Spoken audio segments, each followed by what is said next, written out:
Yang lebih ngeri-ngeri sedapnya lagi, tahu nggak sih, di luaran sana ada loh oknum-oknum nakal yang justru sengaja ngumpulin roti-roti kadaluarsa dan jamuran buat dia olah lagi jadi roti baru, terus dijual lagi. Bahaya banget nggak sih? Tanpa bermaksud buat nakut-nakutin, tim Kepo bakal buktiin ada loh oknum pedagang roti nakal yang jualan roti kering alias bagelen. Bahan roti kering emang sengaja didapat dari roti yang udah pada berjamur atau kadaluarsa. Nah, katanya sih roti bagelen juga dibikin pakai bahan pinggir jurang alias berbahaya.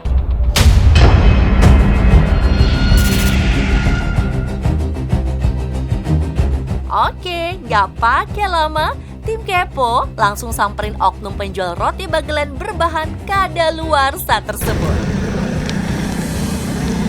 Iya. Lagi nunggu barang mau diantar. Oh gitu? Iya. Sama siapa? Sama temen lah. Itu barangnya si roti itu? Iya. Oh oke.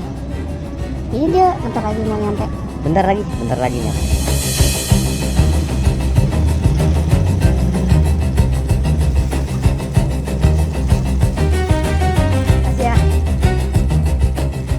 Setelah nerima bahan roti yang tadi diambil, kami terus lanjut bergeser ke rumah oknum pedagang curang ini buat lihat langsung gimana cara proses pembuatannya.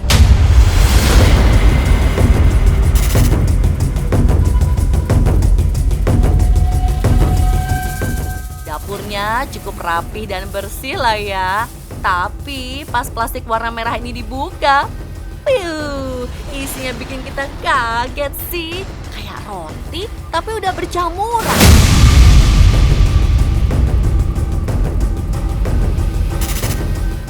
Coba kita sambil tanya-tanya aja ya. Mas, itu rotinya yang dibawa tadi sama teman Mas udah berjamur gitu Mas? Iya. Itu apa Mas yang tadi? Ini yang jamur-jamur di roti ini.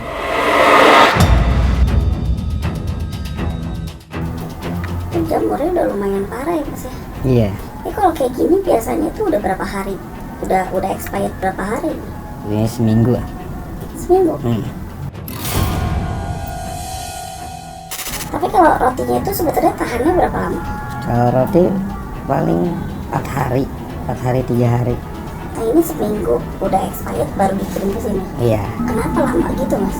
Baru dikirim, kenapa nggak langsung expired langsung dikirim gitu? Ya karena mereka kan nunggu nggak laku dulu di sana. Kapan dikirimnya juga ya? Dari Iya, toko? ada ya, gitu.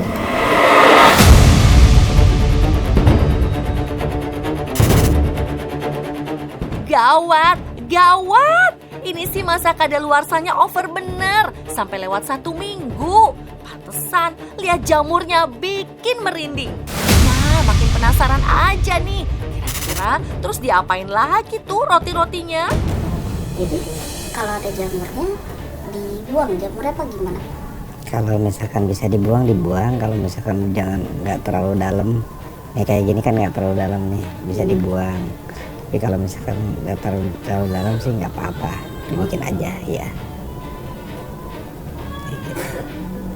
Nah ini kan dalamnya juga pasti berjamur kan? Ada sampai berjamur, ada yang enggak. Kalau misalkan berjamur ya kita tetap aja kita bikin. Biasanya cuman kayak gini doang kok, nggak terlalu ribet, nggak terlalu memakan banyak biaya juga.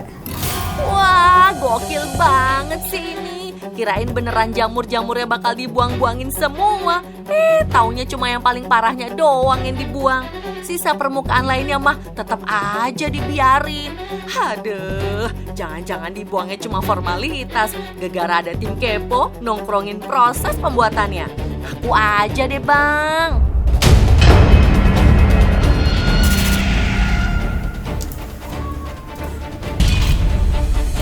Biasanya nggak dibuang. Biasanya nggak dibuang ya? Biasanya dibuang cuma dikit. Nah, sepinter-pinternya tupai melompat, pasti bakalan jatuh juga kan tuh. Oh Kata Mas Boy, jamur-jamur ijo ini kalau udah kena panas bakaran, warnanya bakalan nyamar alias sarung. Kalau dipanggang kan semuanya jadi matang, Pak. Nggak akan kelihatan. Oh gitu, jamur-jamur yang tadi ada jadi nggak kelihatan. Iya. Kan kalau misalkan roti itu kalau misalkan di open matang itu udah coklat semua warnanya. Nggak akan kelihatan jelas. Itu diapain? Ini apa ini Mas? Kita olesin pakai mentega Iya apa? biar taruh matangnya merata. Ini satu gini dijualnya satu-satu gitu? Enggak, bungkusan ntar berapa biji gitu masuk ke bungkusan. Oh itu pakai tangan Mas? Iya. Ada pakai kuas gitu atau pakai apa gitu? Jadi kalau misalkan pakai kuas kan tipis, kalau setipis itu ntar kelihatan jamurnya, Mas.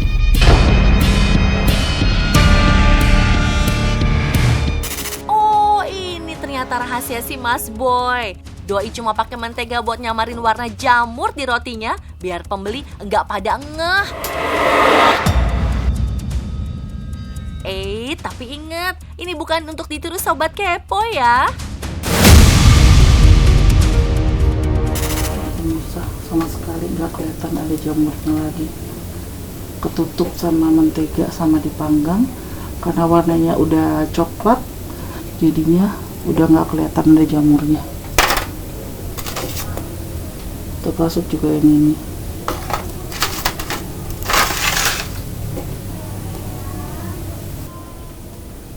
Juga tadinya ada, udah ketutupan sama sekali, nggak kelihatan.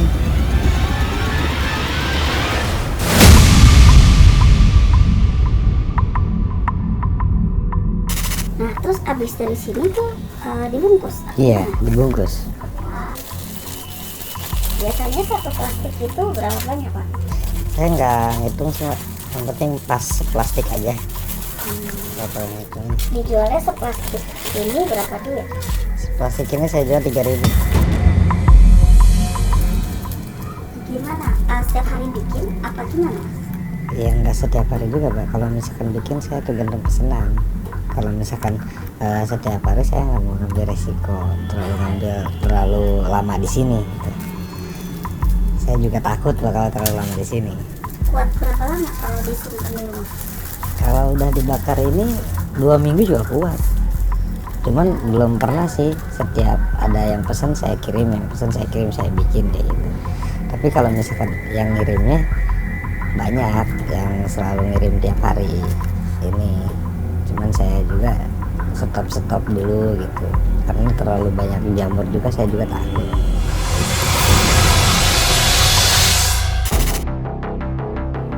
Selesai bungkus-bungkus roti, Mas Boy langsung ngirim pesanan ke warung. Kami pun gak mau ketinggalan buat ngikutin Mas Boy jualan roti buatannya.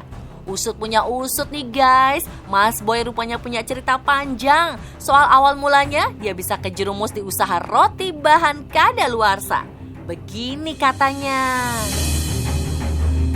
Terus saya nggak kerja lagi di pabrik roti, susah tuh cari kerjaan. Saya mau cari kerjaan kemana gitu, jadi ada tukang roti jualan roti kering. Saya liatin, cuman ada mereknya itu roti kering mah. Udah gitu saya beli dengan harga 6.000 kalau nggak salah waktu itu saya beli. Ini saya pernah bikin, saya bisa bikin gitu. Dan akhirnya coba kalau saya bikin pakai roti busuk. Udah gitu saya kasih ke warung, ternyata dalam 1 hari habis.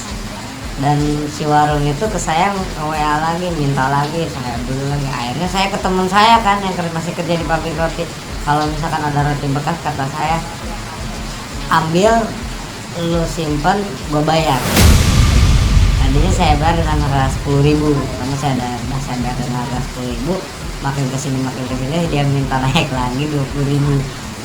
Berjalan udah berapa warung, ada 5 warung sehari. Karena udah produksi udah banyak lah, alhamdulillah udah ratusan. Dan pertama-tama sih saya juga takutnya ada yang sakit apa gitu. Tapi kan saya PD-nya saya udah jajal ke teman-teman saya. Oh dicobain gitu. Iya, udah cobain teman-teman saya. Nggak ada apa-apa.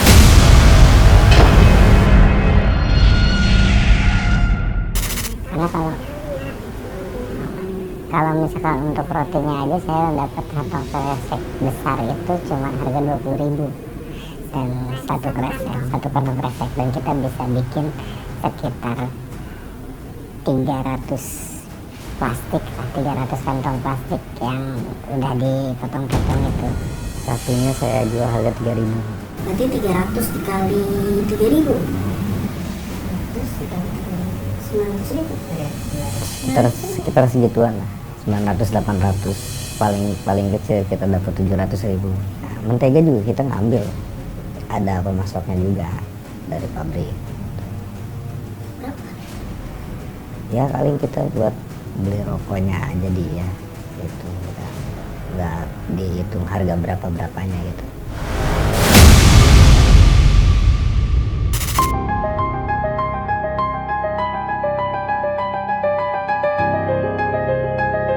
Wah, ini sih the real definisi iseng-iseng berhadiah guys. Cuma modal roti berjamur seharga 20 ribuan sama gas doang, Mas Boy bisa dapatin untung gede. Tapi kira-kira si Mas Boy paham gak sih bahayanya jualan roti begituan buat kesehatan?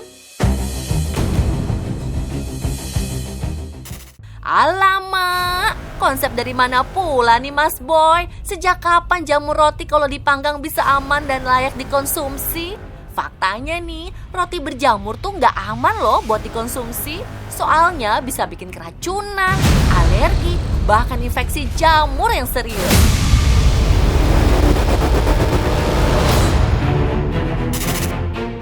Menurut infonya nih, akar jamur pada roti itu bisa nyebar ke seluruh bagian roti meski nggak kelihatan.